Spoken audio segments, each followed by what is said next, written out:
জীৱনত সফল হ'বলৈ কিছুমান নিয়ম মানি চলিব লাগিব। বৰ্তমান পৃথিৱীত ব্যক্তিগত সফলতা অৰ্জন কৰিবলৈ হ'লে সুনিপুণ যোদ্ধাৰ মানসিকতাৰে কাম কৰিব লাগিব। প্ৰতিটো ঘণ্টা আৰু প্ৰতিটো মুহূৰ্তকে চিনি লৈহে কামত ধৰিব লাগিব।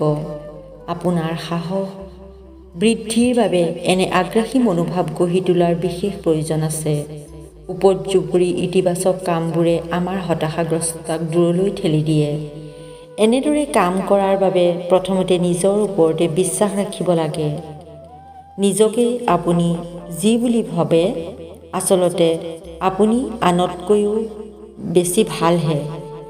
আপুনি নিজকে উন্নত কৰিব পাৰে যদিহে একান্ত মনে সেইটো কৰিবলৈ নিজেই আগুৱাই আহি আপুনি কামত লাগি যায়। ব্যক্তিগত সাফল্য অৰ্জনৰ বাবে নিজেই আপুনি কৰ্মত প্ৰবৃত্ত হ'ব লাগিব। ব্যক্তিগত সাফল্য অৰ্জনৰ কেইটামান উপায় ক'ব খুজিছোঁ, আহকচোন শুনো। প্ৰথমতে আপুনি চিন্তাৰাজিক একত্ৰিত কৰক।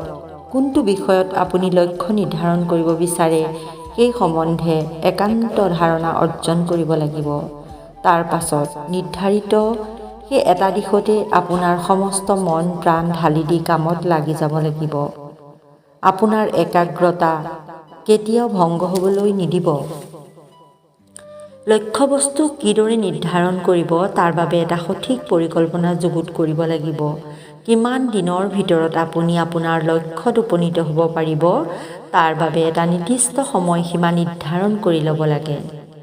আপোনাৰ কৰ্ম প্ৰচেষ্টাৰ প্ৰতি ঘণ্টা প্ৰতিদিনৰ হিচাপ ৰাখি ভৱিষ্যতৰ পৰিকল্পনা অনুসৰি অগ্ৰসৰ হ'ব লাগে। আপুনি জীৱনত যি বিচাৰে তাৰ বাবে একান্ত বাসনা বা ইচ্ছাৰ সৃষ্টি কৰিব লাগিব। মানুহৰ সকলো কৰ্মৰ শ্ৰেষ্ঠতম প্ৰেৰণাই হ'ল উদ্দীপিত বা জ্বলন্ত বাসনা।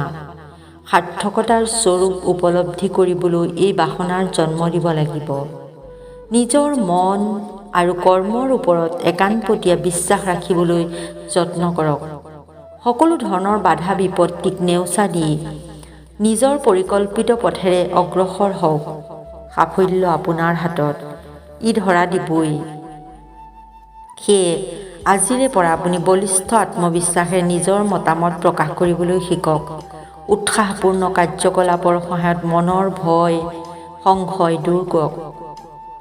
তথ্যৰ জৰিয়তে ভয়ক জয় কৰক। আপুনি এই মুক্ত পৃথিৱীৰ একমাত্ৰ স্বাধীন মানুহ। আপোনাৰ উত্তৰোত্তৰ উন্নতি কৰাৰ আকাংক্ষা আছে আৰু ক্ষমতাও আছে। আৰু আপুনি কোনো এটা সমস্যাৰ সমাধান কৰিবলৈ সক্ষম। সন্দেহ আৰু ভয় দূৰ কৰক। কোনটো বেছি গুৰুত্বপূৰ্ণ, আপুনি নে এই নেতিবাচক আৱেগ বা সংশয়বোৰ? সেয়ে আজিয়েই কামত জঁপিয়াই পৰক আৰু সংশয় দূৰ কৰক। সফল হওক। শুভেচ্ছা জনালোঁ। ধন্যবাদ।